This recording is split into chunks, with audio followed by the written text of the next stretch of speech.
2번 보도록 하겠습니다. 2번, 행정규칙에 대한 판례 입장으로 옳지 않은 것은 이렇게 나왔는데, 자, 행정규칙인데 우리 그 행정입법을 한번 보도록 할게요. 자, 행정입법. 행정입법이라고 하는 게 있는데요. 일단 국가가 만드는 경우가 있고요. 그리고 분필 자꾸 풀어지네.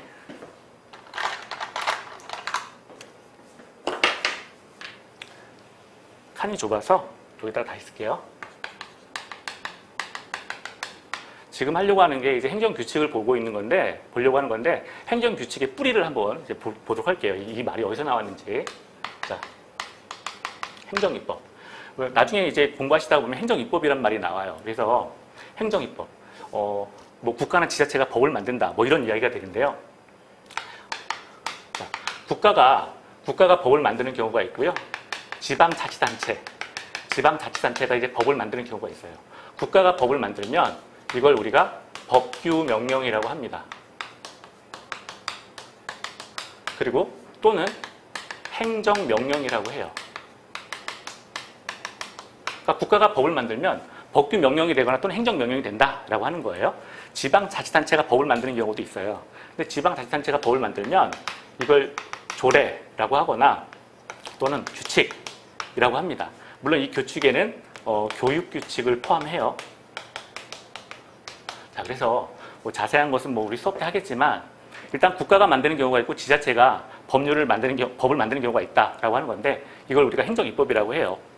국가가 만들면 법규명령이 되고요. 또 행정명령이 된다라고 했는데, 법규명령은 도대체 뭘 법규명령이라고 하느냐?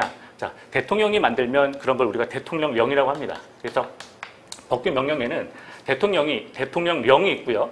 그 다음에 국무총리가 만들면 그걸 우리가 총리령이라 그래요. 그래서 총리령이 있고요. 행정각부의 장관들이 만들면 그걸 우리가 부령이라고 합니다. 부령. 이런 것들은 다 법규명령이에요. 이런 것들은 다 우리가 알고 있는 일반적인 법이에요. 그냥 법규명령. 근데 행정명령은 다른 말로 이걸 우리가 행정규칙이라고 해요. 행정명령을.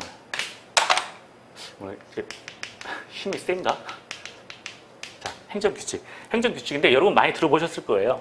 행정규칙을 뭐라고 하냐면 예를 들어서 훈령, 예규, 고시, 지침 뭐 이런 거 많이 들어보셨죠? 이런 것들을 다 행정명령, 다른 말로 행정규칙이라고 한다는 거예요. 그런데 그럼 얘네 둘 사이에 효력이 달라요. 법규명령은 우리가 어떤 효력이 있냐면 대내적 효력이 있고요. 대내적 효력이라고 하는 것은 행정청 내부를 구속한다는 거예요. 그러니까 같은 행정청도 이제 상하관계가 있을 거 아니에요? 행정청 내부를 구속을 합니다. 그래서 그러한 효력을 대내적 효력이라고 하고요. 그리고 대외적 효력도 있는데, 이 대외적 효력이라고 하는 거는 국민하고 그리고 법원을 구속하는 힘이에요. 자, 그러니까 여러분들이나 저나 다 어떤 이 대통령령, 총리령, 부령 이런 것들의 대상자가 될 수 있다는 거예요. 대외적 효력. 이 국민을 구속한다라고 했고요. 그리고 또 법원을 구속한다라고 했는데, 이 법원을 구속한다라고 하는 것은 이 재판규범, 그 법원의 판사가 이 법규명령을 근거로 해서 재판을 할 수 있다. 이런 내용이에요. 이걸 우리가 법원을 구속한다라고 합니다. 어쨌든 이 법규명령이 행정청 내부를 구속하는 힘과 그 외부, 그러니까 일반적인 국민과 법원을 구속하는 힘이 있다는 거예요. 그런데 이쪽 행정명령, 이른바 행정규칙 같은 경우는 얘는 대내적 효력은 있어요. 행정청 내부만을 구속합니다. 그러니까 만약에 공무원이라고 한다면 이쪽에 행정규칙에는 적용을 받아요. 그런데 일반 국민 같은 경우는 행정규칙에 적용을 받지 않는다는 거예요. 자, 대내적 효력은 있는데 대외적 효력은 없습니다. 행정규칙은. 그리고 대외적 효력이 없다라고는 하지만 단 우리가 예를 들어서 행정청이 어떤 지도나 지시를 했는데 이행하지 않으면 사실상은 어떤 그 불이익도 사실은 있을 수 있잖아요. 이걸 우리가 사실상의 구속력이라고 하는데, 이 행정규칙은 대외적 효력은 없지만 사실상의 구속력은 있다는 거예요. 그래서 공무원들이 뭐 이렇게 해야 해 라고 했는데, 실상 만약에 어떤 뭐 영업에 대해서 만약에 이렇게 해 라고 행정 지도를 했는데 거기에 안 따르면은 그 업주가 불이익을 받을 수도 있는 문제잖아요. 그래서 단 사실상의 구속력은 있다 라고 봅니다. 법규명령하고 행정명령이에요. 행정규칙 이렇게 두 가지인데 이거 참 이렇게 하면 수업을 하면 참 재미없는데. 자, 그러면 이거 잠깐 지우고요.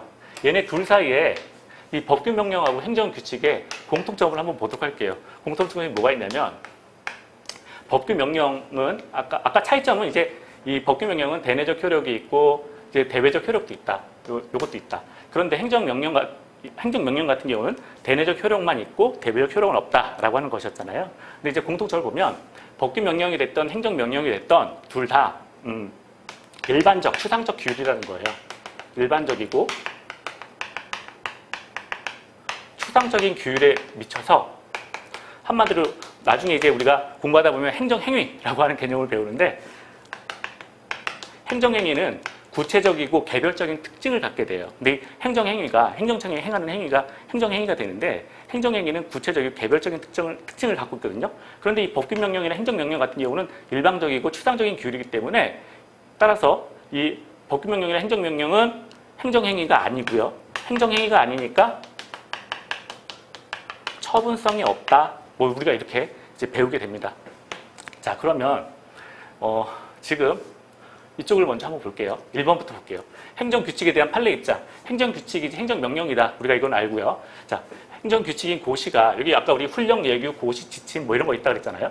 그러니까 행정규칙인 고시가 법령의 습관에 의해서 법령을 보충하는 사항을 정하는 경우에는 자, 법령 보충적 고시로서 원래 이 행정규칙 안에 들어가 있는 고시, 지침 뭐 이런 애들은 대내적인 효력만 있다 그랬잖아요. 그래서 국민을 구속하는 힘은 없다라고 했잖아요. 그런데 예외적으로 얘네가 뭐 고시, 특히 고시가 그러한데 이 고시가 상위법하고 결합해가지고 그 외부적 효력을 갖는 경우가 있어요. 그걸 우리가 법령 보충 규칙이라고 합니다. 자, 여기 잠깐 볼게요. 법령을 보충한다라고 했을 때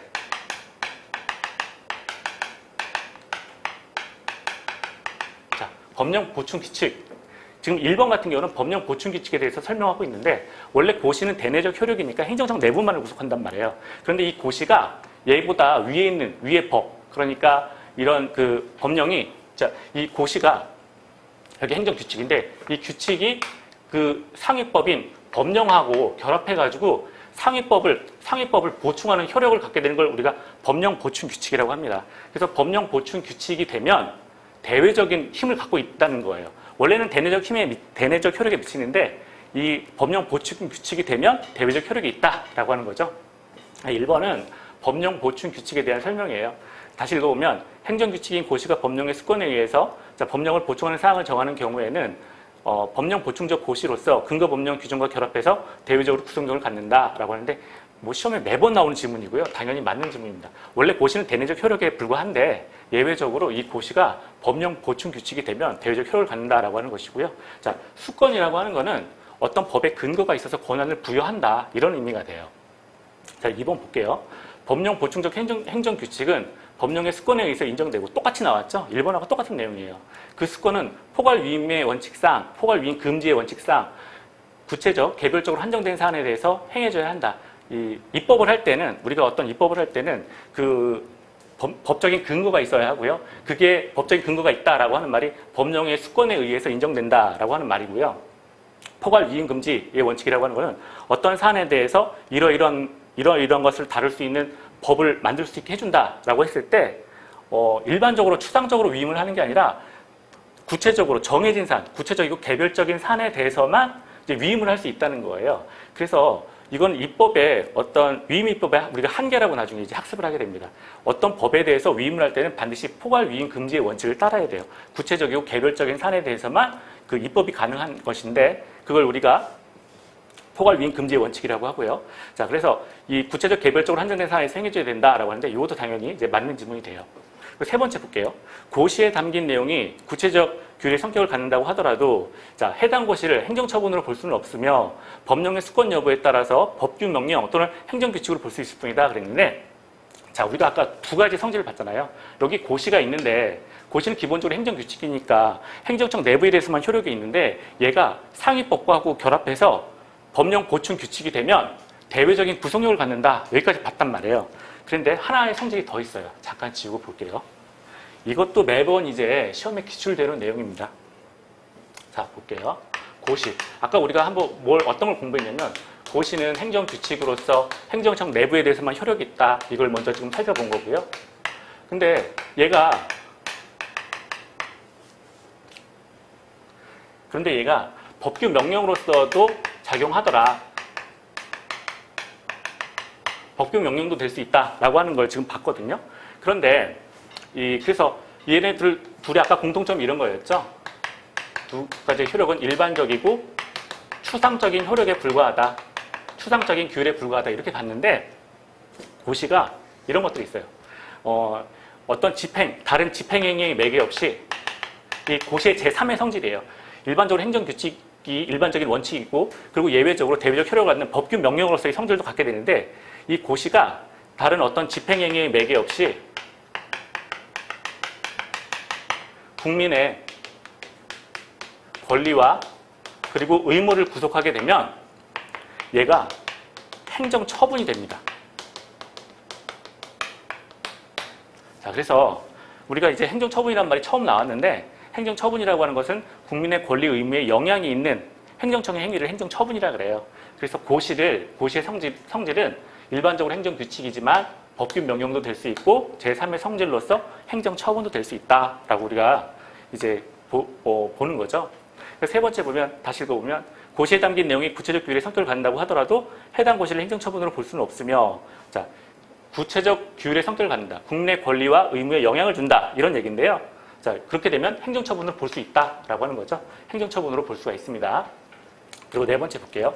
재산권 등의 기본권을 제한하는 작용을 하는 법률이 구체적으로 범위를 정하여 고시와 같은 형식으로 입법 위임을 할 수 있는 사항은 전문적 기술적 사항으로서 업무의 성질상 위임이 불가피한 사항이 한정된다. 맞는 지문이에요. 맞는 지문인데 아까 우리가 어떤 입법을 할 때는 그 포괄 위임 금지의 원칙이 적용된다라고 했었잖아요. 그리고 위임을 할 때는 구체적이고 개별적으로 범위를 정해서 위임할 것인데 그 위임에 대한 내용이 이제 좀 나와 있는 거죠. 그 전문적이고 기술적인 사항이고 업무의 성질상 위임이 불가피한 사항에 한정된다라고 해서 어떤 위임 입법의 한계에 대해서 설명한 건데 맞는 내용입니다. 다 판례의 내용이에요. 1번 이 지문에 대해서 1번, 2번, 3번, 4번 다 판례 내용이에요. 그래서 판례 공부 열심히 하시면 된다. 뭐 이런 내용이고요.